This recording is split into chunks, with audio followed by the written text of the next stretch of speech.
বাবাটা বেঁচে নেই, কিন্তু অভাবের সংসারে মা যেন আমাকে লেখাপড়া করাতে করাতে হাঁপিয়ে উঠেছে। এভাবে আর কত বছর চলা যায়, কারণ আমি মাত্র সবে এসএসসি পাশ করছি। আমার বয়সটাই কত বন্ধুরা। তাই বাবা মারা যাওয়াতেই মা যেন একেবারে আমার জন্য চারিদিকে এ বাড়ি ও বাড়ি সবসময় কাজ করতেই থাকে, কোনো সময়ই বসে থাকে না। কিন্তু এত মায়ের কষ্ট, আমি মাত্র মায়ের একটাই মেয়ে, কোনো ভাই বোন নেই আমার। তাই মায়ের সংসারে বাবা প্রতিনিয়ত কাজ করত, দিন এনে দিন খেত। তারপরও বাবাটা পৃথিবী ছেড়ে চলে গেল। এখন মাকে নিয়ে যে কি করি?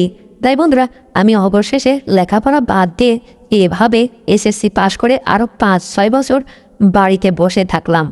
হঠাৎ আমার এই সঙ্গে একটা ছেলের ঘনিষ্ঠ সম্পর্ক হয়ে গেল, এক কথায় প্রেম হয়ে গেল। তাই গ্রামের মানুষ আমাকে ধরে ওই ছেলেটির সঙ্গে বিয়ে দিল। আমার স্বামী এত ভালো ছিল, কিন্তু আমি আমার স্বামীকে কোনো সময়ে সুখটুক যেন ভালোভাবে দিতে পারতাম না। কারণ আমি তার সঙ্গে রাতে এটা ওটা অনেক কাজ, বন্ধুরা স্বামী স্ত্রী যেটা হয় করতে গেলেই যেন আমার অনেক সমস্যা হয়। তাই বন্ধুরা, গল্পটি শোনার আগে তোমরা যদি আমার চ্যানেলের নতুন দর্শক হয়ে থাকো, তাহলে এখনই চ্যানেলটিকে সাবস্ক্রাইব করে দাও, ভিডিওতে একটা লাইক দাও, আর শেয়ার করে আশেপাশে বন্ধুদের দেখার সুযোগ করে দাও। বন্ধুরা, তাহলে চলে যাই আমার মূল গল্পতে। ও বন্ধুরা, তোমাদের কাছে আর একটা রিকোয়েস্ট আছে, কারণ এই গল্পটি শুরু থেকে শেষ অবধি পর্যন্ত কিন্তু শুনবে, কারণ টেনে শুনলে গল্পের কিন্তু মজা পাবে না। তাই বন্ধুরা, আর কথা না বাড়িয়ে চলে যাই আমার মূল গল্পতে। আমি একজন বাবা মায়ের একমাত্র মেয়ে, খুবই সুন্দরী আমার চেহারাটা অনেক সুন্দর। গ্রামের মানুষ আমাকে দেখে যেন চারপাশের থেকে একেবারে তাকিয়ে থাকে হা করে, কারণ আমি এই বয়সে এসএসসি পাশ করেও যেন আমি অনেক হ্যান্ডসাম হয়ে উঠেছি, কারণ আমার গায়ে গতরে যে ভরা, কারণ আমি দেখতে খুবই হ্যান্ডসাম। গরিবের ঘরে মেয়ে হলেও আমি অনেক সুন্দরী মেয়ে। তাই আমি যখন এসএসসি পাস নাই করতে, গ্রামের মানুষ সবাই আমার মাকে বলতো, তোর মেয়েটা বিয়ে দিয়ে দে, বিয়ে দিয়ে দে, অনেক কথা বলতো। কারণ বন্ধুরা, গ্রামের বিষয়টা তো তোমরা বুঝতেই পারো, ছোটোবেলার থেকেই তাদের বিয়ে থাওয়া হয়ে যায়। কিন্তু আমি বাবাকে বলতাম, বাবা আমি এখন বিয়ে করব না, কারণ সামান্য এসএসসি পরীক্ষা দিচ্ছি, আমার তো তেমন বয়সটা হই নাই, ঠিক আছে আমি বিয়ে পাসটা করি, তারপরে নাই দেখা যাবে। এভাবেই বাবা আমার সংসারে যেন থাকতে থাকতে আমি এসএসসি পাসটা সবেমাত্র করছি, রেজাল্টটা বেড়েছে, খুব ভালো রেজাল্ট করছি। কারণ আমার রেজাল্ট থেকে আমার বাবা এত খুশি। এইভাবেই আমার বাবা দিন এনে দিন খেত, কিন্তু তারপরও 5-7 কেজি মিষ্টি নিয়ে আসলো। এইভাবে গ্রামের মানুষের বাড়ি বাড়ি আমার বাবা এসএসসি পাস করাতেই সবাইকে দিতে লাগলো। বন্ধুরা, এভাবেই সুখে দুঃখে আমাদের সংসারটা যেতেছিল। কিন্তু আর কতদিন বাবা যেন খাটতে খাটতে সামান্য আমার জন্য একেবারে নাফরবান্দা হয়ে গেছে, যেন কোনো কিছুই তুই বসে থাকে না, সব সময় যেন শুধু কাজ আর কাজ, আমাকে লেখাপড়া শিখাবেই, যেভাবেই হোক আমাকে ম্যাজিস্ট্রেট বা ডাক্তার বানিয়ে ছাড়বে। আমার বাবার অনেক আশা। বন্ধুরা, গরিব মানুষ তো খুবই আশা ভরসা নিয়েই বেঁচে থাকে। তাই বন্ধুরা, এভাবেই আমার লেখাপড়ার কাজ শেষ না হতেই যেন হঠাৎ একদিন বাবা শহরে কাজের জন্য গেল, কিন্তু ফিরে আসলো একটা রোড অ্যাক্সিডেন্টে বাবা মরে গেল। কিন্তু এইভাবেই আমার বাবার জীবনটা অল্প দিনেই শেষ হয়ে গেল। বন্ধুরা, আমার বাবাকে যেন যখন বাড়িতে নিয়ে আসলো, আমার মা যেন একেবারে পাগল হয়ে গেল, কারণ আমি একমাত্র তার মেয়ে। আমার মায়ের বয়সটাই কত, আমার মা এখনও ইয়াং, আর আমি তো এখন সবেমাত্র এসএসসি পাশ করছি। এভাবে বাবার লাশ বাড়িতে আনার পরে সবাই গ্রামের মানুষ তাকে নিয়ে গোরস্থানে দাপন কাপন করে তার কাজটা সম্পূর্ণ করে আসলো। তারপরে বন্ধুরা, এভাবেই মা যেন বাবার জন্য সব সময় একেবারে কান্নাকাটি করতেই থাকে।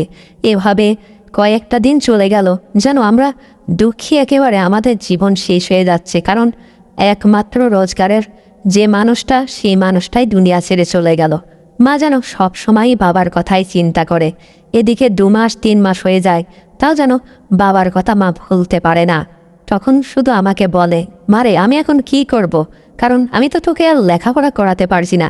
তোর বাবার অনেক বড় স্বপ্ন ছিল, আশা ছিল যে তোকে ম্যাজিস্ট্রেট বা ডাক্তার বানাবে, কিন্তু আমি একটা মেয়ে মানুষ হয়ে তোকে কী করে যে মানুষ করি। তখন আমি আমার মাকে বললাম, মা শোনো, আমার লেখাপড়ার চিন্তা করতে হবে না, আমি যেটুকু করছি ওটুকুই থাক। মা তখন বলল, আচ্ছা সমস্যা নাই, দেখি তারপরেও চেষ্টা করব। আমি বললাম, তুমি মা, তুমি কোথায় চেষ্টা করবা? আমার লেখাপড়ার খরচটা তো অনেক, তুমি এভাবে চেষ্টা করতে গেলে তো তুমি কোনো কিছু পারবা না। তাই বলি কি, তুমি হচ্ছে দেখো অন্য কাজ টাজ করতে পারো নাকি। আর আমি এদিকে যেহেতু অনেক আগেই এসএসসি পাস করেছি, এদিকে তো বাবার 1 বছর মরা হয়েই গেল, তাই আমিও চেষ্টা করি শহর বাজারে দেখি কোনো চাকরি টাকরি জোগাড় করতে পারি নাকি। তখন মা আমার কথা শুনে বলল, ঠিক আছে মা, তাহলে তুই যখন লেখাপড়া করতেই চাচ্ছিস না, আমি দেখি যেহেতু ঘরে খাবার টাবারও নেই, এভাবে কয়টা দিন আর বসে খাবো মানুষের দুয়ারে চেয়ে। তাই বলি কি মা, আমি এখন থেকে মানুষের বাড়ি বাড়ি বাসা বাড়ি টাড়ি কাজ করতে থাকি। মা এই কথা বলে ঘরে এক মুঠো চাউল নেই, ডাউল নেই, কোনো কিছুই যেন নেই, কারণ বাবা মারা যাওয়ার পরে কোনো কিছুই আমাদের ভালোভাবে চলে না। সামান্য আমরা 2টা মেয়ে মানুষ, বাড়িতে কি যে করি আর কি হয় যেন সবসময় পাগল হয়ে থাকি। তাই বন্ধুরা, আমার মা আমাকে বাঁচানোর জন্য, খাওয়ানোর জন্য, একটা মা একটা মেয়ে একটা সন্তানের জন্য যে কত কষ্ট করে তা আমি দুনিয়ার উপরে এসে বুঝতে পেরেছি। তাই আমার মা মানুষের বাড়ি বাড়ি কাজ করে এভাবে 5-7টা বছর কেটে গেল, কিন্তু আমারও তো এদিকে বিয়ের বয়সটা হয়ে যাচ্ছে। মা যেন কোনো কিছুতেই আমাকে বিয়ের কথা কোনোদিনও বলে না। তারপরে বন্ধুরা, হঠাৎ একদিন আমার বাড়ির পাশ দিয়ে একটা ছেলে আসা যাওয়া করে, কিন্তু আমার দিকে মাঝে মাঝে তাকায়। আমাকে পছন্দ করে হয়তো, কারণ আমার চেহারা চুরুত ভালো তো, অনেক সুন্দর। আমি গরিব ঘরে জন্ম নিলেও গ্রামের মানুষ সবাই বলে আমি নাকি অনেক সুন্দর, হ্যান্ডসাম, কারণ আমার গায়ে গতরে মাংসটা ভরা। কারণ মেয়ে মানুষ একটু যদি স্বাস্থ্য টাস্থ্য ভালো না হয় বন্ধুরা, তাহলে কিন্তু ছেলেরা পছন্দ করে না, শুকনা মেয়েদের অনেক মানুষ পছন্দ করে না। তাই ছেলেটি আমার বাড়ির পাড়ি দিয়ে ইদানিং যাওয়া আসা করে আর আমার দিকে লক্ষ্য করে। আমি মাঝে মাঝে আমার একটা ছাগল আছে, ছাগলকে বাইরে ঘাস টাস কেটে খেতে দিই, কারণ আমরা গরিব মানুষ, গরু তো পুষতে পারি না। এবং তোরা একটা খাসির বাচ্চা আছে, ওটাই আমি লালন পালন করি। আর আমার মা এদিকে আমাকে খাওয়ানোর জন্য মানুষের বাসায় বাসায় কাজ করে বেড়ায়। তাই বন্ধুরা, ওই ছেলেটি আমাকে মাঝে মাঝেই দেখতো। হঠাৎ এভাবে কয়েকদিন দেখতে দেখতে একদিন আমাকে ইশারা করে ডাকলো।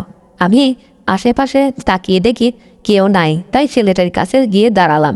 ছেলেটি আমাকে বলল, শোনো, তোমার তো বাবা বেঁচে নেই, আমি তো সবই জানি, তোমরা কি খাও কি হয়। তাই বলে কি এই সংসারের দায়িত্বটা যদি আমি গোপনে নিতে পারতাম, তাহলে আমিও খুশি থাকতাম, তোমরাও খুশি থাকতে।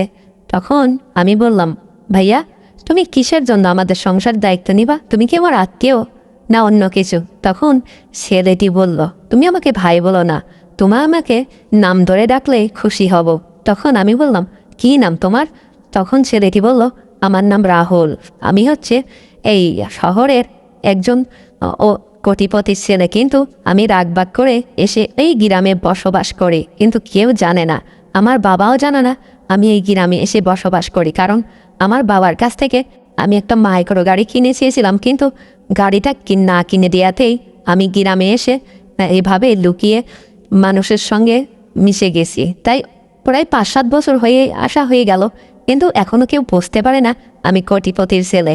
তাই তোমাকেই খুশির জন্য এটা বললাম, তুমি যদি এখন রাজি হও তাহলে ভালো, না হলে আমি আর এখানে আসবো না। তখন আমি বললাম, শোনো রাহুল, তুমি যেহেতু তোমার নাম ধরেই ডাকতে বলেছ, আজকের থেকে তুমি আমার বন্ধু, কারণ গরিবের তো বন্ধু হয় না। তারপরেও আমি কথাটা বলে ফেললাম, এখন যদি তুমি আমাকে পছন্দ করো সেই হিসাবে তুমি আমার বন্ধু, আর যদি না করো, যদি মনে করো শুধু খাবার চাউল টাউল এটা ওটা দেবো, তাহলে আমি আর বন্ধু হতে পারবো না। তারপরে আমার কথা শুনে রাহুল বলল, ঠিক আছে, আজকের থেকে তুমি আমার বন্ধু। তারপরে বন্ধুরা, এভাবেই ছেলেটি আমার সঙ্গে কথা বলে চলে গেল, আর বলে গেল আর একদিন আসবো, কারণ তুমি হচ্ছে একটা অন্য ঘরের মেয়ে আর আমি অন্য পরিবারের একটা ছেলে। এভাবে, কারণ তোমার বাপ বেঁচে নেই, মা বাড়ি বাড়ি কাজ করে বেড়ায়, এভাবে যদি তোমার সঙ্গে এখানে বাগানে দাঁড়িয়ে গল্প করি, তাহলে গ্রামের মানুষ তো অনেক কিছু ভাববে, অনেক কিছু বলবে। তাই বলে কি, তুমি মাঝে সাঝে আমার সঙ্গে শহর বাজারে গিয়ে দেখা করলে তোমার সঙ্গে ফিরে একটা কথা বলতে পারবো। তখন আমি ছেলেটিকে বললাম, শোনো রাহুল, আমি তো এভাবে দেখা করতে পারি না, কারণ মা দিন এনে দিন খায়, বাবা তো বেঁচে নেই, তুমি তো জানোই, তাই আমার কাছে কোনো টাকা পয়সা থাকে না। আমি শহরে কি করে যাব, হাঁটতে হাঁটতে তো শহরে যাওয়া যায় না। তখন ছেলেটি আমার কথা শুনে সাথে সাথে 1000 টাকার একটা নোট বের করে দিল, বললো এই টাকাটা রাখো, যখন প্রয়োজন আমি ইশারা করলেই তুমি আমার সঙ্গে মাঝে মাঝে শহরে গিয়ে বেরিয়ে আসবে। তোমার মা তো যেহেতু বাড়িতে থাকে না, তোমার মা বাড়িতে আসার আগেই তুমি বাড়িতে ঢুকে পড়বে, কারণ আমার সঙ্গে 2-1 ঘন্টা ঘুরলে, সপ্তাহে 1-2 দিন হঠাৎ ঘুরলে তোমার মনটাও ভালো হবে, কারণ তুমি একটা হ্যান্ডসাম যুবতী মেয়ে, এভাবে বাড়িতে একা একা বসে থাকতে কি তোমার ভালো লাগে?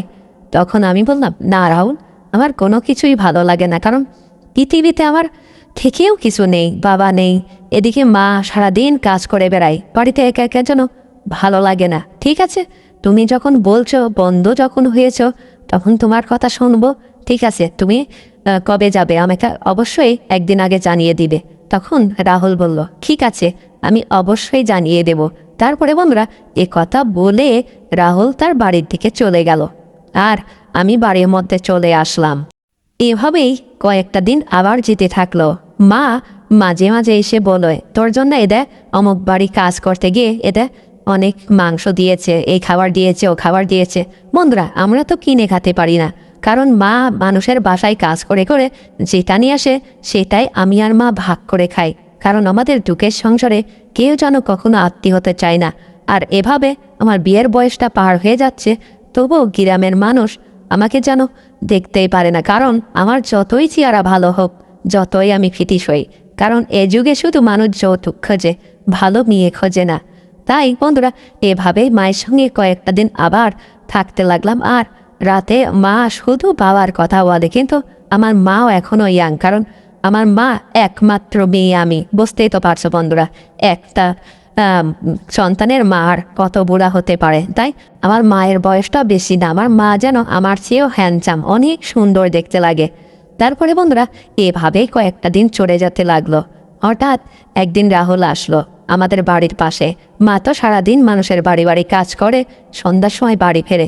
আমাকে বলল, শোনো, আজকে শহরে একটা মেলা হবে, তুমি কি যাবে? তখন আমি বললাম, ঠিক আছে, তুমি অমুক মোড়ের ওপরে যে দাঁড়াও, আমি এখনই বের হয়ে চলে আসছি, কিন্তু 2-1 ঘন্টার বেশি কিন্তু থাকতে পারবো না, কখন যে মা চলে আসে। তখন রাহুল আমাকে বলল, না না, তোমার মা তো বুঝতেই পারবে না, কারণ আমি তো তাকে বুঝতেই দেব না, তোমাকে নিয়ে যাব আর আসবো। তখন আমাকে সাথে সাথে ইশারা করলো। আমি রাহুলকে বললাম, তুমি মোড়ের পার যাও, আমি আসছি। এভাবেই বন্ধুরা আমি তাড়াহুড়া করে রাহুলকে মোড়ের পার পাঠিয়ে দিয়ে টোপাটা করে বোরকা মুড়ি দিয়ে চলে গেলাম মোড়ের ওপরে। এভাবেই মোড়ের ওপর থেকে একটা অটো নিয়ে 2জন চলে গেলাম শহরে মেলার মধ্যে। মেলার মধ্যে যেয়ে দেখি কি অবস্থা, কি ভিড়, ঠেলাঠেলি, গোথাগুতি, যেন মানুষের পাও দেয়া জায়গা নেই এমন অবস্থা। কারণ আমি গরিব ঘরে জন্ম নিয়েছি, মেলা অনেকবার দেখছি, কিন্তু এই রকম মেলা, এত বিখিষ্টি মেলা আমি দেখি নাই। কারণ এত ঠেলাঠেলি হচ্ছে বন্ধুরা, তাতে বোঝা যাচ্ছে যে এখানে মানুষ থাকলে যেমন গরম পড়ছে যেন স্টক করব। তারপরে বন্ধুরা আমি এমন তো অবস্থায় রাহুলকে বললাম, এই ভিড়ভাট্টা থেকে বের হতো, দেখো তো আমার শরীরটার কি অবস্থা, ঘেমে চুড়ে যেন 3 পিসটা বোরকাটা সব নষ্ট হয়ে গেল। তখন রাহুল বলল, ঠিক আছে, চলো যে একটু ফাঁকা জায়গাতে বসিয়ে কয়েকটা বাদাম নিয়ে খাই, 1 ঘন্টা পরে চলে যাব। তখন বললাম, ঠিক আছে চলো। এভাবেই মানুষের ঠেলা গুতা খাতে খাতে বন্ধুরা চলে গেলাম এক ফাঁকা জায়গায়, যে 20 টাকার বাদাম নিয়ে 2জন খাচ্ছি আর অনেক কথা বলছি। তারপরে বন্ধুরা রাহুল আমাকে বাদাম খেতে খেতে বলল, শোনো, আমি কি তোমার সঙ্গে একটা কথা বলতে পারি? তখন আমি বললাম, হ্যাঁ বলো, সমস্যা কি, তুমি আমার বন্ধু, যে কোনো কথা আমার সঙ্গে শেয়ার করতে পারো। তখন রাহুল বলল, শোনো, আমি তোমাকে আজকে একটা সিরিয়াস কথা বলবো, তুমি যদি মেনে নিতে পারো ভালো, আর না মেনে নিতে পারলে বন্ধুত্বই থাকবে, কারণ তোমার আজকে উত্তর দেওয়ার দরকার নেই, কয়েকটা দিন পরেই দিও। তখন আমি বললাম, ঠিক আছে, সেই রকম হলে এখনই উত্তর দেব, আর না হলে ভেবে তো অবশ্যই দেখবো, যেহেতু তুমি বলছো তুমি আমার বন্ধু। তখন রাহুল বলল, শোনো, তুমি যতই গরিবের মেয়ে হও আর যেই হও, কারণ আমি কোটিপতির একটা ছেলে, এখানে রাগবাগ করে এসে মানুষ হচ্ছে গ্রামের মধ্যে লুকিয়ে লুকিয়ে, তোমাকে তো সব কিছুই জানাইছি, সেক্ষেত্রে আমি তোমাকে ভালোবেসে ফেলেছি, অনেক ভালোবেসে ফেলেছি, যা তুমি কল্পনাও করতে পারবা না। কারণ আমার হৃদয়ের মধ্যে শুধু তোমারই নামটা লেখা আছে। তখন আমি বললাম, ও এই কথা বলতে এত সমস্যা আর এত দিন নিতে হবে? তখন আমি বললাম, শোনো রাহুল, আমি তোমাকে সত্যি করে একটা কথা বলি। তোমাকে আমি যেদিনকে দেখছি সেদিনকে এই কথাটাই বলতে চাইছি। কারণ মেয়েদের তো বুক ফোটে, মুখ ফোটে না। তাই তুমি যখন বলেই ফেললে, তারপরেও একটা কথা বলি। আমার বাবা বেঁচে নেই, আর আমরা একেবারেই গরিব। কারণ বাবা মারা যাওয়ার পরে তুমি তো জানোই, মা মানুষের বাড়ি বাড়িতে কাজ করে খায়। তোমার মা বাবা কি কখনো মেনে নেবে? তখন রাহুল বলল, মানুক আর না মানুক আমি তো চাচ্ছি না। আর তুমি যদি আমার স্ত্রী হিসাবে সবসময় আমার পাশে থাকো, আমাকে বিয়ে করো, তাহলে আমি তো আর জীবনে ওই বাড়িতেই যাব না। কারণ বাবার যে সম্পত্তির টাকা পয়সা ব্যাংক ব্যালেন্স, সেটা আমার নামে অনেক কিছুই আছে। আমি একটা ছোটোখাটো ব্যবসা খুলে নেব। তারপরে এভাবে তুমি আর মা বাড়িতে বসে বসে খাবে, আর আমি এদিকে ব্যবসা বাণিজ্য চালাবো। তখন আমি বললাম, শোনো রাহুল, এটা কিন্তু এভাবে কথা হয় না। কারণ এটা বিয়ের বিষয়। কারণ সব সময় আমার সঙ্গেই থাকতে হবে। ভেবে চিন্তে কিন্তু কথা বলো। কারণ তুমি অনেক কোটিপতির একটা ছেলে। তুমি যদি আমাকে এইভাবে হঠাৎ করে বিয়ে করো, ভালোবেসে ফেলো, দেখো তোমার মনের মধ্যে এখন যেটা হচ্ছে সেটা মনে হয় অন্য কিছু। তখন রাহুল বলল, না না সোনা, আমি তোমাকে সত্যি প্রচণ্ড ভালোবাসি। তুমি যদি আমাকে এখন পরীক্ষা দিতে বলো, আমি তোমার জন্য পরীক্ষা দেব। তখন আমি বললাম, না না, তুমি সত্যি সত্যি আমাকে ভালোবেসে ফেলেছ, তোমার কোনো পরীক্ষার দরকার নেই। ঠিক আছে, মা আসুক, আমি মাকে বলবো। তখন রাহুল বলল, ঠিক আছে, আমার কথা অবশ্যই বলবে। এভাবে বন্ধুরা আমরা সেই মেলা থেকে তার ভালোবাসার গল্প টল্প করে তার সঙ্গে আবার বাড়িতে ফিরে আসলাম, যেন মা এসে দেখতে পায় আমি বাড়িতেই আছি। তারপরে বন্ধুরা এভাবে কয়েকটা দিন কেটে গেল। আমি মাকে একদিন বললাম, মা আমি তো বিয়ে করব। তখন আমার মা বলল, শোন, বিয়ের কথা বলিস না মা, কারণ তোর বাবা নেই। আমি তোকে যৌতুক দিতে পারবো না, একটা সোনার দানার আংটি, চেন, দুল কোনো কিছুই দিতে পারবো না। তখন আমি মাকে বললাম, মা কোনো কিছুই লাগবে না, একটা ছেলে আমাকে প্রচণ্ড ভালোবেসে ফেলেছে। ছেলেটি কোটিপতির ছেলে, কিন্তু আজ 8-10টা বছর আমাদের গ্রামে, ওই পাশের গ্রামে এসে থাকে। কিন্তু ছেলেটি আমাকে খুব পছন্দ করেছে, সব কিছু জেনে শুনেই আমার সঙ্গে প্রেম করেছে। ছেলেটি আমাকে বিয়ের পর এখানেই থাকবে, কারণ কোথাও যাবে না, সে ঘর জামাই থাকবে। তার বাবার টাকা পয়সা সে অনেক কিছু নিয়ে আসছে, এই শহরেই একটা ব্যবসা খুলবে। তাই বলল কি, তোমাকে বিয়ে করার পরে মাকেও আর কখনো কাজে যেতে দেবো না, আর তুমি তো আমার সাথেই থাকলে সব সময়। তাই বলি কি মা, যদি ছেলেটাকে একবার ডেকে দেখতে তাহলে ভালো হতো। তখন আমার মা বলল, ঠিক আছে, শুক্রবারে তো আমি কাজে যাব না নে, তুই দুপুরবেলা একসময় ডেকে নিয়ে আসিস। ঠিক আছে, তোদের যেটা ভালো হয় আর দেখিস। কারণ এখনকার বড় লোকের ছেলে পেলে অনেক সমস্যা হয়, কারণ এরা ধোকা দেয় সব কিছুতেই, একেবারে সমস্যা। দেখ তুই মা লেখাপড়া করা একটা মেয়ে, কারণ তুই তো বিয়ের বয়সটা হয়েছে, তুই যেটা বুঝিস সেটাই কর। তখন আমি মাকে বললাম, ঠিক আছে মা, তুমি ছেলেটাকে দেখলে তোমার মন লেগে যাবে, তোমার জামাইটা অনেক সুন্দর।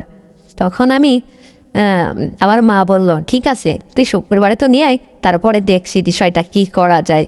এই বলে আমার মা মানুষের বাড়িতে আবার কাজে চলে গেল। আর আমি মাকে বলাতে, যেহেতু মা রাজি হয়ে গিয়েছে, কারণ 12 আনা তো রাজি হয়ে গিয়েছে, ছেলেটা আসলে তাকে দেখে চোখ ফেরাতে পারবে না। যাই হোক, এভাবেই 2-3টা দিন চলে গেল। হঠাৎ একদিন শুক্রবার আসলো, আমি ছেলেটা আমার বাড়ির পাশ দিয়ে যাচ্ছে, আর আমি হুট করে ডেকে নিলাম। তারপরে বন্ধুরা, রাহুল এদিকে এসো তো। তখন আমার কথা শুনে রাহুল আসলো। তখন বলল, কি হয়েছে? তখন আমি বললাম, শোনো রাহুল, আমার মা তোমাকে দেখতে চেয়েছে। তখন রাহুল আমার সঙ্গে আমার বাড়ির মধ্যে ঢুকলো, আর এইভাবে ঢুকাতে মা বারান্দাতেই বসেছিল। কারণ রাহুল মায়ের দিকে যেন একভাবে তাকিয়ে আছে। আমার মায়ের চেহারাটাও অনেক সুন্দর। বন্ধুরা, এর আগেই আমি বলছি, কিন্তু আমি আমার বাবা মায়ের একমাত্র মেয়ে, আর আমার মায়ের চেহারাও অনেক সুন্দর। একটার মা অনেক সুন্দর চেহারা, কারণ এখনও ইয়াং, আমার মতোই দেখা যায়, মনে হয় যেন যমজ দুই বোন। বন্ধুরা, এভাবেই রাহুল মায়ের সামনে গিয়ে দাঁড়ালো। তখন অনেকক্ষণ তাকিয়ে থাকার পর মা জিজ্ঞাসা করলো রাহুলকে, আচ্ছা বাবা, তুমি যে আমার মেয়েকে ভালোবাসো, আমি তোমার অতীত বর্তমান ভবিষ্যৎ সব কিছু আমার মেয়ের কাছ থেকেই শুনছি। কিন্তু তুমি বড় লোকের ছেলে, কোটিপতির ছেলে, এভাবে গ্রামে এসে কয়েক বছর লুকিয়ে তুমি বাস করছো। কিন্তু আমার মেয়েকে বিয়ে করার পরে যদি তুমি ছেড়ে দাও বা চলে যাও, কারণ আমি বড় লোকদের কখনো বিশ্বাস করি না, দুই চোখের যেন আমার শত্রু। এখন বাবা, তুমি যেহেতু ভালোবেসেই ফেলেছ, কিন্তু আমাকে ছুঁয়ে প্রতিজ্ঞা করতে হবে, আমার মেয়েকে ছুঁয়ে প্রতিজ্ঞা করতে হবে। তুমি আমার মেয়েকে নিয়ে যাও, সমস্যা নেই, কিন্তু আমার মেয়েকে কখনো ছেড়ে দিও না, কারণ ওর লেখাপড়া করাতে করাতে ওর বাবাটা দুনিয়া ছেড়ে চলে গেছে, ওর যেন কষ্টের শেষ নেই। আমি তখন আমার মাকে বললাম, শোনো মা, রাহুলকে এত কথা বলার দরকার নেই, কারণ এইসব কথা বলে এখন আর কি হবে, রাহুল যেহেতু ভালোবাসে, কপালে যা আছে তাই হবে। তখন যেন রাহুল আমাকে বলল, শোনো, তুমি একটু চুপ থাকো, যেটা মা বলল সেটাই আমি করি। তখন রাহুল বলল, আচ্ছা মা, আমি কি করব বলুন? তখন মা বলল, রাহুল, তুমি আমার মাথা ছুঁয়ে কসম কাটো, তুমি আমার মেয়েকে ছেড়ে কখনো যাবে না। আমার মেয়ের সঙ্গে যত কথা কাটাকাটি হোক, সংসার জীবনে ঝগড়া হতে পারে, কিন্তু আমার মেয়েকে ছেড়ে কখনো যেও না, কারণ ও একটা এতিমের মেয়ে। কিন্তু আমার মেয়ের চেহারা সব দিক দিয়ে দেখো কত সুন্দর, কিন্তু শুধু গরিব ঘরে জন্ম নিয়েছে তাই মানুষ বিয়ের ইয়েটা করে না। যেহেতু তোমার কপালে আছে, সেক্ষেত্রে ঠিক আছে, সামনের সপ্তাহে কাজে ডেকে এনে তোমার সঙ্গে বিয়ে দিয়ে দেবো। তখন রাহুল খুবই খুশি, যেন মাকে তাড়াহুড়া করে সালাম করলো। তারপরে মাকে বলল, ঠিক আছে, আমি সামনের সপ্তাহ থেকে আপনাদের কোনো খরচ করতে হবে না, সব খরচ আমার, আমি কাজে এটা ওটা সব কিছু নিয়ে এসে আপনার মেয়েকে বাড়ি থেকে আমার এই বাড়িতে নিয়ে যাব। তারপরে বন্ধুরা, এভাবেই কয়েকটা দিন চলে গেল, কিন্তু বিয়ের যে সময় হয়ে এলো, এভাবেই হঠাৎ সপ্তাহখানিক যেতেই আমাদের বাড়িতে বিয়ে আসলো। রাহুল এত সুন্দর করে বর সেজে এসেছে, যেন দেখতে খুবই সুন্দর লাগছে। এভাবেই বন্ধুরা, কাজে মানুষজন দেখে আমাকে ধুমধাম করে সে মাইক্রো গাড়িতে করে নিয়ে বিয়ের তার বাড়িতে চলে গেল বধূ সাজিয়ে। এভাবেই মানুষ যেন, গ্রামের মানুষ আমাকে দেখার জন্য চারপাশে ভিড় লেগে গেছে, নতুন বউ এসেছে, নতুন বউ এসেছে দেখব। অনেক মানুষ অনেকবার এই মাথার কাপড় ঘোমটা খুলে খুলে আমাকে দেখতে লাগলো। তারপরে এক পর্যায়ে রাহুল বলল, ঠিক আছে, তোমরা এখন যাও, সন্ধ্যা লেগে গেছে, কারণ এটা অনেক সময়কার বিয়ে, সে একটার দিকে বিয়ে হয়েছে, মেয়েটা এভাবে উঠোনো দাঁড়িয়ে আছে, আপনাদের কি হচ্ছে না দেখা? একটা মেয়ে মানুষের কত কি দেখে।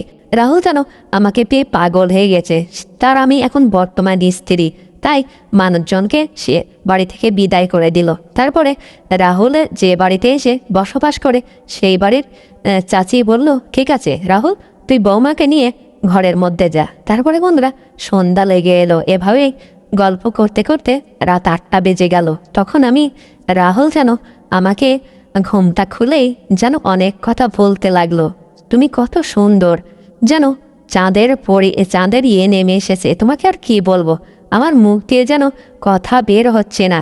তারপরে বন্ধুরা, আমি রাহুলকে বললাম, শোনো, যেহেতু আজকে আমাদের বাসর রাত, সব কিছুই তুমি আমাকে সবই ঠিক বলেছ, তুমি আমাকে ভালোবাসো, জনম জনম আমার সঙ্গে থাকবে, এভাবেই সংসার হোক, সবসময় তুমিও আমার সঙ্গে এভাবেই থাকবে, আমিও সেটা চাই। কিন্তু রাহুল, আজকের রাতটা আমাদের বাসর রাত, সুখের রাত, এই রাতে কোনো কিছু ভুল করতে নেই, কারণ আমি একটা শিক্ষিত মেয়ে, তুমিও একটা শিক্ষিত ছেলে, যেহেতু তুমি কি এখন বাচ্চা কাচ্চা নিতে চাচ্ছ?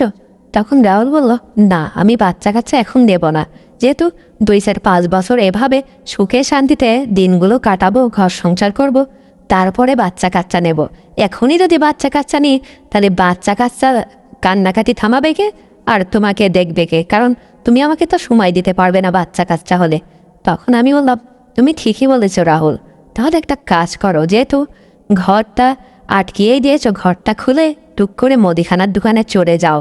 তখন আমাকে রাহুল বলল, কেন এত রাতে আমি মুদিখানার দোকানে কি করতে যাব? তখন আমি বললাম, শোনো, তুমি যেহেতু বাচ্চা কাচ্চা নিবে না, তোমার এখন মুদিখানার দোকানে যেতেই হবে, কারণ তুমি কখনো বিয়ে থাওয়ার কাজটা বোঝো নাই, জীবনে সংসার করো নাই, আর বাচ্চা কাচ্চা কোথা থেকে আসে সেটাও জানো না। তুমি আমার সঙ্গে এভাবে শুধু শুধু থাকলে হবে না তো, কারণ বাচ্চা কাচ্চা চলে আসবে তাড়াতাড়ি। তাই বলে কি তুমি মুদিখানার দোকানে যেয়ে, তখন রাহুল আবার জিজ্ঞাসা করলো, মুদিখানার দোকানে কি, আমাকে খুলে বলো না, তুমি আমার স্ত্রী না, এভাবে মুখের মধ্যে রাখলে হয় নাকি, এখানে তো কেউ নেই। তখন আমি রাহুলকে টুক করে বললাম, শোনো, একটা প্রোটেকশন প্যাকেট নিয়ে আসো, না হলে যে অনেক সমস্যা হবে। তখন রাহুল তবুও যেন বুঝতে পারে না কিসের প্যাকেট, কি প্যাকেট, যেন কোনো কিছুতেই বুঝতে পারে না, কারণ ও কোটিপতি ছেলে, হলো ছেলেটি অনেক ভালো, কোনো কিছু যেন জানেই না, বোঝেই না। তখন আমি বললাম, শোনো, এই যে বাচ্চা কাচ্চা যদি না নাও, তাহলে হেলমেটগুলো নিয়ে আসো, মুদিখানার দোকানে গিয়ে যা বলে একটা প্যাকেট দাও, কারণ আজকে আমাদের বাসরাত, প্যাকেটটা দাও। আর কি বলবো বলো রাহুল, তোমাকে বলতেই যেন আমার কেমন লজ্জা করছে, কারণ আমি তোমার নতুন বউ, এত কিছু বলা যায়? তখন রাহুল বলল, ও বুঝতে পেরেছি, এই কথা খুলে বলবে তো? তখন আমার কথা শুনে রাহুল হাসতে হাসতে তাড়াহুড়া করে যেন ঘরটা খুলে ফেললো। তখন রাহুলের চাচি বলছে, এই তুই এত রাত্রে কোথায় যাচ্ছিস? তখন রাহুল বলল, চাচি, আমি একটু মুদিখানার দোকান থেকে আসছি, একটু কাজ আছে, কারণ তোমার বৌমা হচ্ছে এইদিকে একটু চানাচুর ভাজা খেতে চাচ্ছে, তো তাই খালি দৌড়ে গিয়ে 10 টাকার ভাজা নিয়ে চলে আসব। তখন চাচি বলল, ঠিক আছে, তাড়াতাড়ি যা, তাড়াতাড়ি আসবি কিন্তু। এভাবে নতুন বধূ রেখে রাত্রি বের হতে হয় না, কারণ এটা আজকে তোর বাসর রাত, এই রাতে কখনো স্বামী স্ত্রী বাইরে বের হতে হয় না। যেন তার চাচি অনেক কথা বলতে লাগলো, আর রাহুল বলল, এই যাবো আর আসবো। এই কথা বলেই তারা ওরা করে রাহুল যেন মুদিখানার দোকান থেকে প্রোটেকশন প্যাকেটটা নিয়ে চলে আসলো, এসে ঘরটা খিল দিল। তারপরে বন্ধুরা এভাবেই লাইটটা নিভে দিল, আমাকে যেন আদর সোহাগ দিয়ে একেবারে ভরিয়ে তুলল, কারণ আমি একটা যুবতী হ্যান্ডসাম মেয়ে, আর রাহুলও একটা হ্যান্ডসাম ছেলে, একটা হ্যান্ডসাম পুরুষ। যেন আমাকে সুখে টুকে ওই রাতে 3বার লাইট বন্ধ করলো, আবার দিল, এভাবেই যেন রাতটা আমাদের সুখের রাত চলে গেল। বন্ধুরা বুঝতেই তো পারছো, বাসর রাত যে স্বামী স্ত্রীর কত সোহাগ রাত, তোমরা তো বন্ধুরা বুঝতেই পারছো। এভাবেই যেন রাহুলের সঙ্গে বিয়ে হয়ে আমি যেন খুবই সুখী আছি। তারপরে বন্ধুরা এভাবেই রাত পুয়ে সকাল হলো। তারপরে আমি তাড়াহুড়া করে রাহুলকে বললাম, শোনো, দেখো তো কলের উপরে চাষি গেছে নাকি? তখন রাহুল বলল, না, এত সকালে চাষি ওঠেই নাই। তাই আমি রাহুলকে বললাম, ঠিক আছে, তুমি কলের উপরে চলে যাও, আমি আসছি। কথা বলে আমি আর রাহুল কলের উপরে গোসল করতে চলে গেলাম। তাড়াহুড়া করে চাষি ওঠার আগে যেন দুইজন গোসলটা সেরে হুট করে রুমের মধ্যে চলে আসলাম। আমি যেন ভালো করে শাড়িটাও পরতে পারি না, কিন্তু আমার স্বামী রাহুল খুবই একেবারে স্মার্টে শাড়ি পরার দিক দিয়ে দেখলাম, কারণ আমি এক কুচি করে শাড়িটা পরতে পারি না। রাহুল কেন আমাকে মাঝে মাঝে যখন কুচি খুলে যাচ্ছে তখনই যেন গুজে গুজে দিচ্ছে, আর বলছে, শোনো, যখনই ঘরের মধ্যে শাড়ি পরবে অবশ্যই আমাকে কিন্তু বলবে, কারণ তুমি আমার স্ত্রী, আমি তো তোমাকে শাড়ি এটা ওটা সবসময় পরাই দিতে পারি। যেন বন্ধুরা গোসল করে শাড়ি পরাতে গিয়েই বুঝতেই তো পারছো, নতুন বিয়ে হয়েছে, সে যেন সকালেই আর একবার, কি আর বলবো বন্ধুরা, এভাবেই যেন আবার বেলা সকাল 10টার দিকে আবার আমরা গোসল করলাম। তারপরে আমার শাশি আমাকে বলছে, বৌমা, তুমি হচ্ছে মনে হলো যে সকালে কলের উপরে কেউ যেন গোসল করলে, কিন্তু এখন আবার এই 10টার সময়, বেলা 10টার সময় গোসল করছো কেন? তখন আমি বললাম, শাশি, ওটা আপনার ছেলে রাহুল গোসল করছে, আমি তো এখনো গোসল করি নাই। তখন বলল, রাহুল কোথায় গেছে? আমি বললাম, ও ঘরের মধ্যে এখনো শুয়ে আছে, গোসল করার পরে শুয়ে আছে। আমি জানো লজ্জা করে কিছু বলতেও পারছি না, কারণ এই মাত্র সকালে ভোরে গোসল করছি। যেন আমাকে শাড়ি পরাতে যেয়ে আবার রাহুল গোসল করালো। আমার স্বামীটা এত দুষ্ট বন্ধুরা, যেন নতুন অবস্থায় আমাকে শাড়ি দিচ্ছে না, এদিকে রাতে 3বার, আবার এই সকালে গোসল করে আসলাম, তাও আর একবার যেন তার ভালোবাসতে ইচ্ছা করলো, তাই আমি যেন না করতে পারলাম না, কারণ আমিও একটা হ্যান্ডসাম যুবতী মেয়ে, আমিও অনেক যেন শান্তি পেলাম। তারপরে বন্ধুরা এইভাবে গোসল গোসল করে সেরে এসে চাষির সঙ্গে রান্নাবান্নার কাজ লেগে পড়লাম। এভাবেই যেন আমার রাহুলের সঙ্গে সুখের সংসার যেন সবসময় ভেসে যেতেছিল, খুব ভালো লাগতো। প্রতিনিয়ত সপ্তাহে 3 দিন 4 দিন আমার সঙ্গে এভাবেই থাকতে লাগলো রাহুল, যেন মাঝে সাঝে আমাকে অনেক সময় ভালোবাসতো। তারপরে বন্ধুরা হঠাৎ একদিন আমার প্রচণ্ড মাথা ঘুরছে এবং খুবই যেন খারাপ লাগছে। আমি তখন বললাম, রাহুল, আমি আর এখানে থাকবো না, আমি বিয়ে করে কয়েকটা দিন এখানে এসেছি, কারণ আমার ভালো লাগে না। এদিকে মা যে কি করছে, তুমি তো তোমার শাশুড়ির খোঁজ খবর নেও না। তখন আমি বললাম, ও তাই তো, আমি তো তোমাকে বিয়ের পরে এইদিকে সব কিছু দেখে যেন সবসময় তোমাকে নিয়ে ভাবি, পাগল হয়ে গেছি তোমাকে পেয়ে। ঠিক আছে, তোমার যখন ভালোই লাগছে না মায়ের জন্য, ঠিক আছে আজকেই নিয়ে যাব বিকেলবেলা। তখন রাহুল যেন আমার কথা শুনে তার মায়ের বাড়ি থেকে আমার বাড়ি নিয়ে আসলো। এসে মার সঙ্গে দেখা হলো। তখন মা বলল, এই তো বিয়ে হয়েছে, তাও ফোন দিস না একটা বারো, জামাই পেয়েছে একেবারে মায়ের কথাই ভুলে গেছিস। তখন আমি মাকে বললাম, মা তুমি এভাবে কথা বললে হয়, কারণ তোমার জামাই রয়েছে, তুমি এইভাবে কথা বলতে পারো না, তোমার নতুন জামাই না ওটা। তখন রাহুল বলল, শোনো মা, এখন থেকে আমি আর চাচির ওখানে যাব না, কারণ তোমাকে এখানে কাজও করতে দেব না। চাচিকে আমি সব কিছু বলে আসছি, তোমার মেয়ে এটা জানে না, কিন্তু আজ থেকে আমি এখানেই থাকবো, আর তুমি কোনো মানুষের বাসায় আজকের থেকে আর কাজ করতে পারবে না। তাই বলে কি এখন থেকে এই বাসায় সব সময় থাকবে, তুমি কোনো কথা বলতে পারবে না মা, যেহেতু তুমি আমার শাশুড়ি, তাই আমি তোমাকে মা বলেই এখন থেকে জানবো, আর তুমি সবসময় আমার কথা মোতাবেকই চলবে, কারণ এই সংসারের যত খাওয়ারের এইটা ওটা যত ভরণ পোশাক লাগে সব কিছু আমিই দেব। আমার স্বামীর কথা শুনে যেন আমার মা খুশিতে একেবারে অনেক খুশি হলো। এভাবেই বন্ধুরা আমার বাড়িতে এসে রাহুল আমাদের সংসারের বোঝাটা মাথায় নিয়ে নিল। তারপরে বন্ধুরা যেন সুখে দুঃখে আমার আর মায়ের যেন খুবই ভালো লাগে। আর এদিকে রাহুল কারণ একটা কোটিপতি ছেলে, সবসময় যেন সবসময় মোডেই থাকে, আর অনেক হ্যান্ডসাম ছেলেটা। এভাবেই দিন যেতে থাকলো। তারপরে বন্ধুরা হঠাৎ একদিন আমার খুব পেট বিদনা করতে লাগলো, কারণ আমার ছোটবেলা থেকেও এইভাবেই মাথা টাথা ঘুরতো, পেট বিন্দা করতো। যেন অসুখটা, আমার বাবা গরিব ছিল বিদায় আমার অসুখটা কখনো দেখাতে পারি নাই টেকার অভাবে। কিন্তু কি হলো, আমি যেন বিছান থেকে আর উঠতেই পারছি না। এভাবেই যেন আমি আর কোনোভাবে এইদিকে ওদিকে লড়াচড়াও করতে পারছি না, একেবারে হাত পাও যেন নড়ছে না, শুধু আমার মুখ দিয়ে কথা বের হচ্ছে। এভাবেই আমি অসুস্থ হয়ে পড়লাম। কিন্তু আমার স্বামীটা বাসায় নেই। এখন যে কি করি, কোথায় যেন গেছে। তারপরে মা আমাকে বলল, শোন মা, রাহুল আসুক, তারপরে একটা ব্যবস্থা করবিনি। তখন আমি চুপ মেরে এভাবেই বিছানায় শুয়ে থাকলাম, যেন কোনো কিছুই করতে পারছি না। হঠাৎ এক সময় রাহুল এসে বাড়িতে হাজির হলো। তখন আমি বললাম, শোনো রাহুল, আমার না খুব সমস্যা হচ্ছে, কারণ আমি দেখো উঠতেই পারছি না বিছানা থেকে, এখন যে কি করি। তখন রাহুল বলল, হ্যাঁ তোমার মাথা ঘোরা এটা ওটা কয়েকটা দিন নাই যেতে যেন অভ্যাস হয়ে গেছে, ছোটবেলায় তোমার মা বাবা দেখাই নাই তোমাকে এই অসুখটা। তখন আমি বললাম, রাহুল তুমি আমাকে কত ভালোবাসো, কারণ আমি তোমার বউ, তুমি যদি এভাবে কথা বলো তাহলে কি করবো না। তখন রাহুল বলল, তুমি এখন কি করবা, যেহেতু বিছানায় পড়ে গিয়েছো, ঠিক আছে অনেক সমস্যা হচ্ছে নাকি। তখন আমি বললাম, হ্যাঁ রাহুল, আমি খুবই সমস্যার মধ্যে আছি, তুমি প্লিজ তাড়াতাড়ি ডাক্তার দেখো না কে। তখন আমার কথা শুনে রাহুল তাড়াতাড়ি ডাক্তারকে ফোন দিল। তারপরে বন্ধুরা ডাক্তার ফোন পেয়ে যেন 10-15 মিনিটের মধ্যে আমাদের বাড়িতে আসলো, আর আমাকে অনেক সময় ধরে চিকিৎসা করলো। আর রাহুলকে বলল, শোনো বাবা, ওর হচ্ছে তোমার স্ত্রীর 2-4-5 দিন সময় লাগতে পারে, তবুও ঠিক হবে কি না, কারণ এটা বড় ধরনের একটা অসুখ। এটা হলে সহজে মানুষ হাত পা নড়াতে পারে না, উঠতে পারে না। তাই বলে কি তুমি একটু বড় হাসপাতালে নিয়ে যাও। তখন আমি বললাম, শোনো ডাক্তার ভাই, আমার কি হয়েছে সেটা বলো তো। তখন ডাক্তার বলল, শোনো মা, তোমার বড় রোগ হয়েছে, কারণ এটা যদি অনেক টাকা পয়সা খরচ না করা হয়, আর যেহেতু ছোটোবেলা থেকে দেখানো হয় নাই, এখন সারবে কি না সেটা সন্দেহ আছে। তারপরেও তুমি যদি এভাবে বাড়িতে চিকিৎসা করো, নিম্নে 5-6 মাস লেগে যাবে তোমার বিছান থেকে এভাবে উঠতে। তাই বলে কি তুমি বড় ডাক্তারের কাছে যাও। ডাক্তার যেন এই কথা বলে রাহুলকে চলে গেল।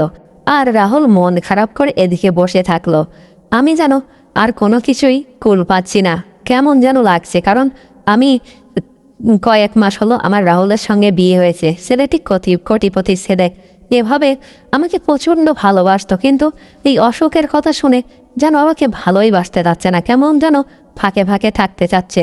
যেন এভাবেই আমি 15-20 দিন পরে থাকলাম, কিন্তু রাহুল আমার কাছে ভালোভাবে শুতে পারে না, কথা বলতে চায় না, আর মাঝে মাঝেই যেন আমার সাথে ঝগড়া করে, কারণ সে একটা ইয়াং যুবতী ছেলে। তার তো চাহিদার একটা সব কিছু আছে, আমি সেটা তাকে পূরণ করতে দিতে পারি না। তাই এভাবে রাহুল আমার সঙ্গে ঘরে শুয়ে মাঝে মাঝেই ঝগড়া করত। তারপরে বন্ধুরা, হঠাৎ একদিন মা রাহুলকে বলছে, শোনো বাবা, তুমি আমার জামাই, আমি পাশের রুমে শুয়ে থাকি, তোমরা রাতে সবসময় এরকম ঝগড়া করো কেন? আমার মেয়েটা তো আর ইচ্ছা করে এভাবে পড়ে বিছানায় পড়ে নাই, কারণ ওর একটা রোগ হয়েছে, আল্লাহ সারাই দিতে পারে। তখন রাহুল বলল, শোনো মা, কতদিন আমি এইভাবে থাকবো? কারণ ডাক্তার বলেছে 6 মাস, যেহেতু ছোটবেলা থেকে দেখার নেই, কিছু করেন নাই টাকার অভাবে। ঠিক আছে, এখন যদি আমার কথা, আমি অনেক টাকা খরচ করলাম, কিন্তু যদি না সারে তাহলে এখন আমি কি করব? এই বোনই আমি কি করব? তখন আমার মা বলল, শোনো রাহুল, একটু এই পাশে আসো। আমি যেন কোনো কিছু আর শুনতে পাচ্ছি না, কারণ আমার মা রাহুলকে ডেকে নিয়ে ওদিকে চলে গেছে। তখন রাহুলকে যেন কি ফিসফিস করে বলছে, আর বলছে, শোনো। আমার তখন একটু কান্ডা আমি এড়ে দিয়ে শুনতে লাগলাম। বলছে, শোনো রাহুল, যেহেতু তুমি কিসের জন্য মেয়ের সঙ্গে এভাবে ঝগড়া করো? তখন রাহুল বলল, কারণ আপনার মেয়ে এভাবে বিছানায় পড়ে আছে, আমি একটা ইয়াং যুবতী ছেলে, আপনার মেয়ে একটা ইয়াং যুবতী মেয়ে, এভাবে কি ঘর সংসার করে যায়? কারণ আমি আর 1-1.5 মাস এভাবে দেখবো, না হলে আমি আপনার মেয়ের এখানে আর থাকতে পারবো না। যেহেতু আমি কথা দিয়েছিলাম যে আপনার সংসারে সবসময় থাকবো, কিন্তু আপনার মেয়েই যদি এভাবে সবসময় অসুস্থ থাকে, তাহলে আমার শারীরিক চাহিদাটা এটা ওটা কে মেটাবে? রাহুল যেন শাশুড়েও মানছে না, সব কিছু যেন খুলে বলছে। অবশেষে মা বলল, শোনো বাবা, কারণ মেয়ের সুখের জন্য আমি সব কিছু ত্যাগ করতে পারি, তুমি কি চাও বলো? তখন রাহুল বলল, না না, তাই বলে কি আপনি সব কিছু পূরণ করতে পারেন? জামার সব কিছু পূরণ করা যায়? কোনো শাওরি পারে? তখন আমার মা বলল, হ্যাঁ আমি পারবো, তোমার সুখের জন্য, আমার মেয়ের সুখের জন্য আমি তোমার সঙ্গে সব কিছুই করতে রাজি আছি, তুমি যেটা চাও সেটাই করব। তারপরে বন্ধুরা, ঠিক তখনই রাহুল মাকে বলল, আচ্ছা আপনি কি আমার শারীরিক চাহিদাটা পূরণ করতে পারবেন?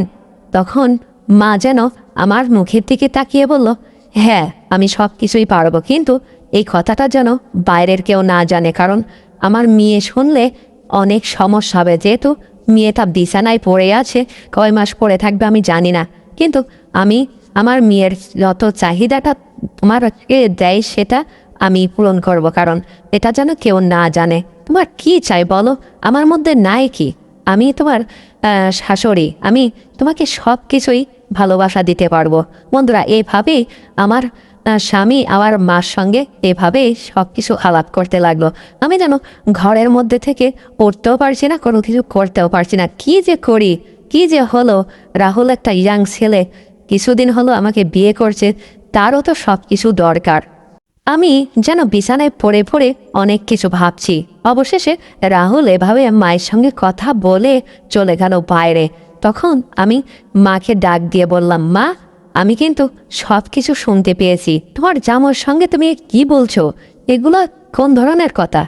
তখন মা আমাকে বলল, শোন মা, তুই আমার একমাত্র মেয়ে, তোর বাবা ছোটবেলায় তোকে রেখে মারা গেছে, কারণ আমি তোর সুখের জন্য সব কিছুই করতে পারি। যেহেতু তোরা প্রেম করে ভালোবাসা করে বিয়ে করেছিস, আমি মা কি করে তোর ঘর সংসারে ভাঙতে পারি? কারণ ও একটা হ্যান্ডসাম ইয়াং ছেলে, কারণ ওরও তো সব কিছুর একটা চাহিদা আছে, কারণ ও যে জিনিসটা চাচ্ছে আমি যদি সেই জিনিসটা না দিই, কারণ তোর কথা শুনে যদি সে এভাবে কষ্ট পায়, সবসময় ঝগড়াঝাটি করিস তোরা, তাহলে এই বাড়িতে অনেক সমস্যা হবে, কারণ গ্রামের মানুষ শুনতে পাবে। কারণ একটা জামাই কি চায় আমি তো বুঝতে পারি, কারণ তোর বাবা যখন বেঁচে ছিল, ইয়াং ছিল, সবসময় কেন তোর বাবার মতোই হয়েছে আমার জামাইটা। তাই বলি কি, এইগুলো সবসময় গোপন রাখিস, যা করার সেটা আমি করব, তুই আস্তে আস্তে সুস্থ হ, তারপরে বিষয়টা দেখব। তারপরে বন্ধুরা, এভাবেই মা আমাকে বুঝিয়ে সুঝিয়ে চলে গেল। আমি মাকে বারবার পিছন থেকে ডাকছি, মা দেখো, জামাইয়ের সঙ্গে এসব বিহিত করো না, কারণ এসব বিহিত করলে অনেক সমস্যা হবে।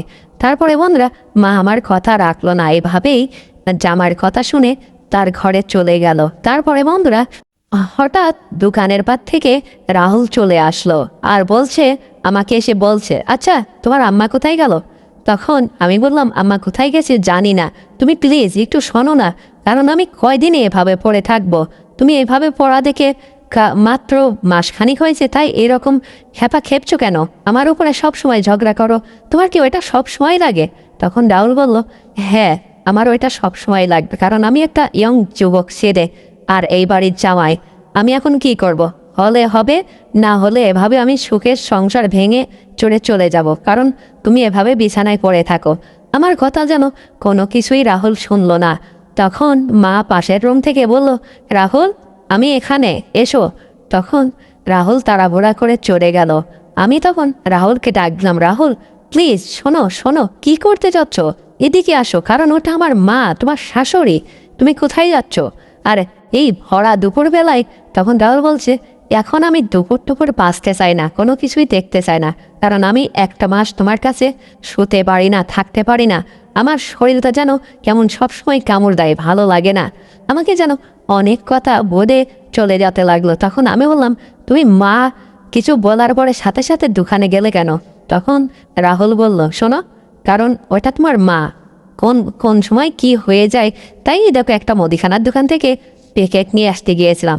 আমি বললাম, সি এইরকমও কি যে করি তোমার, আসলে তুমি কি? তখন রাহুল যেন আমার আর কোনো কথাই শুনল না, এভাবে আমাকে ঘর আটকিয়ে দিয়ে বাইরে থেকে শিকল মেরে মায়ের কাছে চলে গেল। তারপরে মায়ের সঙ্গে যা করলো বন্ধুরা, যেন আমার সঙ্গে যেটা সবসময় করে যেন সেটাই করলো। অবশেষে রাহুল হাসতে হাসতে আমার ঘরে আসলো। তখন আমি বললাম, ও শান্তি হয়েছে? তখন দাল বললো, হ্যাঁ অবশ্যই শান্তি হয়েছে।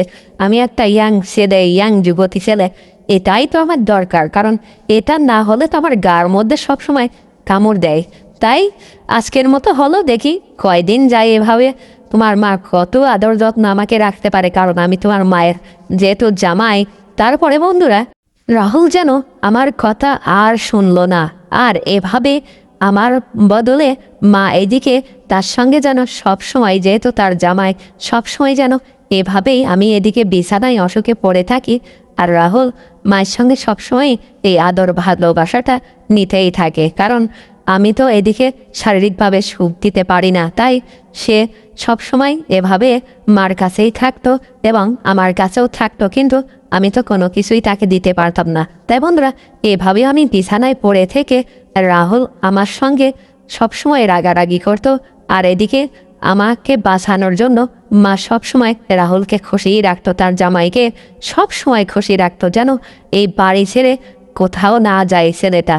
তাই বন্ধুরা, এভাবেই মেয়ের সঙ্গে আর শাওরির সঙ্গে প্রতিনিয়ত এভাবেই আমার স্বামীটা এভাবেই ঘর সংসার করতে লাগলো। বন্ধুরা, গল্পটি শুনে তোমাদের কেমন লেগেছে? অবশ্যই যদি ভালো লেগে থাকে তাহলে এখনই চ্যানেলটিকে সাবস্ক্রাইব করে দাও, ভিডিওতে একটা লাইক দাও, আর শেয়ার করে আশেপাশে বন্ধুদের দেখার সুযোগ করে দাও। বন্ধুরা, আগামীকাল আমি এর চেয়ে আরও সুন্দর সুন্দর বিনোদনমূলক গল্প নিয়ে তোমাদের মাঝে অবশ্যই হাজির হব। তাই সুখে থেকো, ভালো থেকো, সবসময় পরিবারের খেয়াল রেখো, আর ছোট ছোট বাচ্চাদেরকে অবশ্যই স্কুলে পাঠিয়ে দিও, কারণ শিক্ষাই হচ্ছে জাতির মেরুদণ্ড। তাই বন্ধুরা, এই প্রত্যাশায় আজকের মতো এখানেই বিদায় নিচ্ছি। আল্লাহ হাফেজ।